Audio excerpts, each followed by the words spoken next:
cái alum cục ni bang mệt vài yang buồn sang khắp yên nít này có mày càng đung đi hàng lời đoạn về gặp biệt mông gặp lệ càng ngã buồn sang đã buộc lại là thầu miên cờ ria tập buộc cầm mặc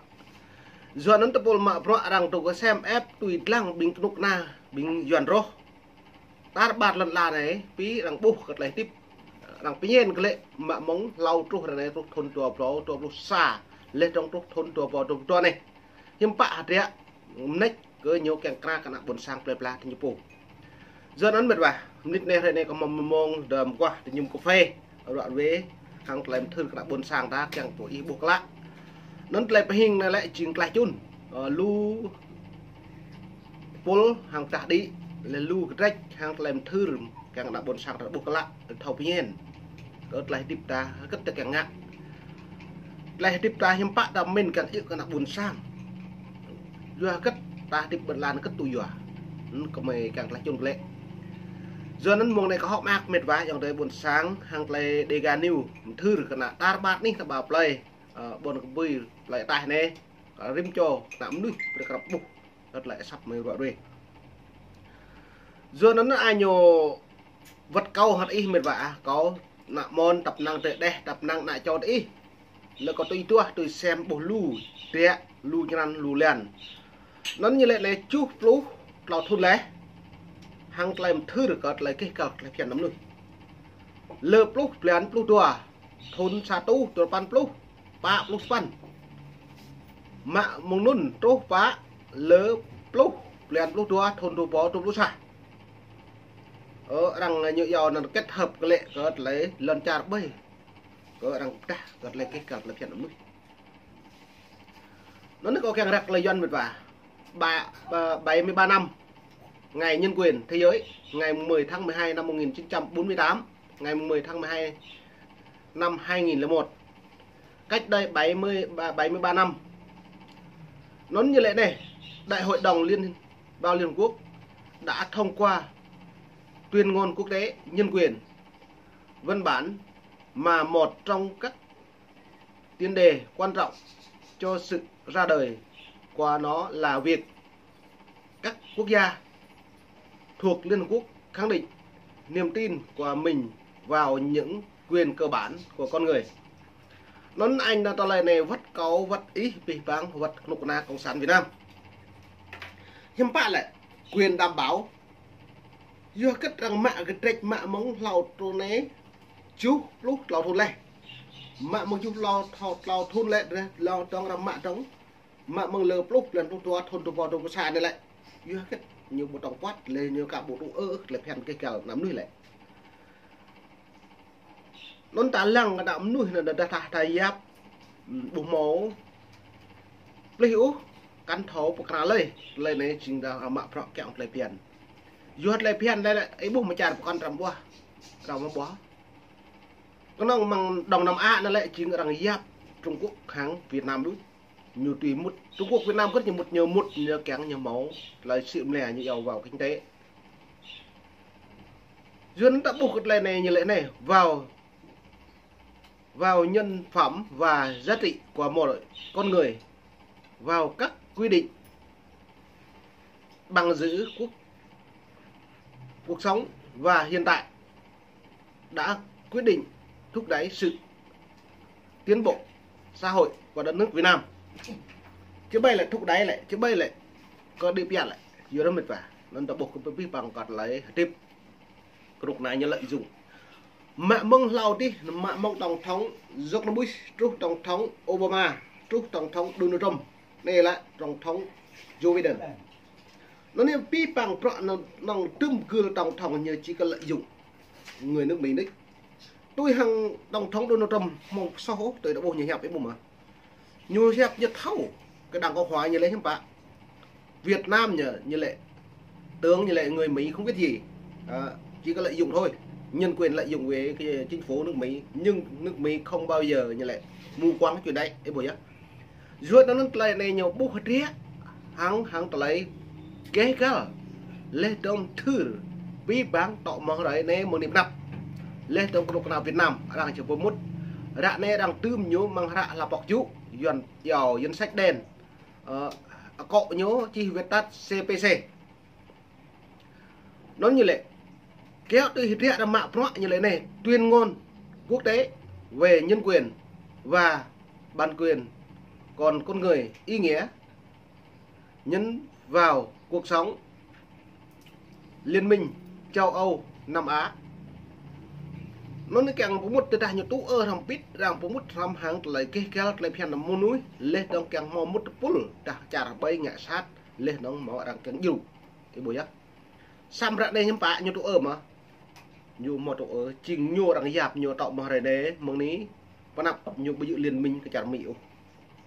dưa nó cứ Trung Quốc nhẹ nhiều đó là tàu nó như là tàu lạ nhiều căn lệ lắm tàu Trung Quốc cái buổi dưa cất như một con khay lại tàu Trung Quốc lại mang cái thù thế giới là lại Việt Nam với Trung Quốc. Bây giờ Việt Nam hoặc Philippines, bây giờ Campuchia, bây giờ nước Mỹ ô.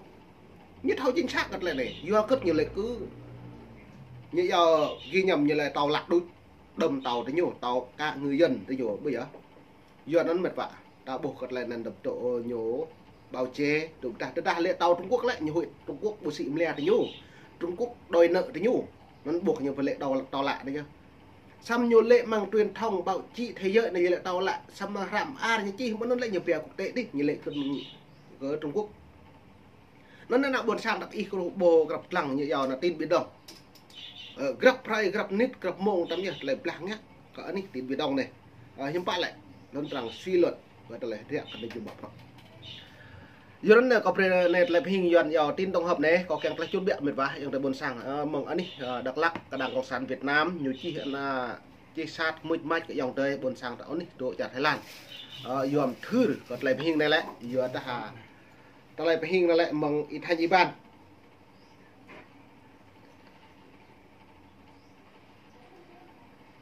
nó đây như lệ này bản sắc chữ mờ gà bản sắc chữ Quỳnh lại rẽ nó lại nhiều chi Facebook nhiều chi mà mịch mạch cái dòng tới buồn sang ta để ý buộc lại ta lại này có rắc mang lấy phone còn lại ta này lại chừng bộ đá nó bập nhẹ miền vả đây giờ cầm lại đây bộ đá nó có đặc biệt y thao lại thời gian qua đời sống kinh tế văn hóa xã hội của các dân tộc thiểu số ở Tây Nguyên tại Đắk Lắk nói riêng không ngừng được cải thiện, đời sống vật chất tinh thần không ngừng được nâng cao cái bồi nhỉ lệ đi pian neo ấy bởi anh Đắk Lắk lấy đi pian hàng lại vì bằng sĩ pian họ bay vì bằng đi pian chứ bay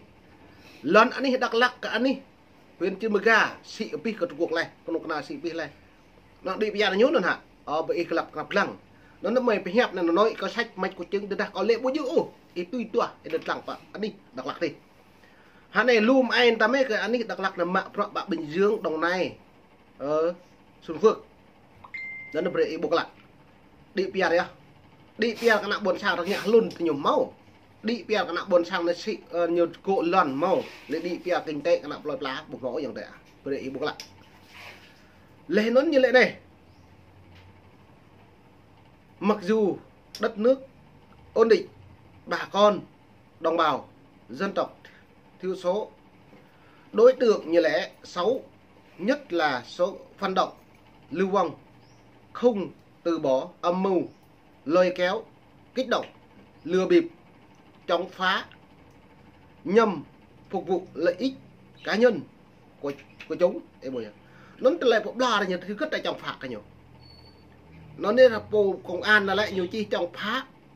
bố là hạ nạ buồn sàng là dạ phao được lạ Hà Nội như thế hả bố như nạ buồn sàng là dài hay cháu doán nhá hả nên phải buộc lại lòng nhiên ta lên nhiều phép này trong đó có thế kể đến số đối tượng trong một ổ nhóm gồm những đối tượng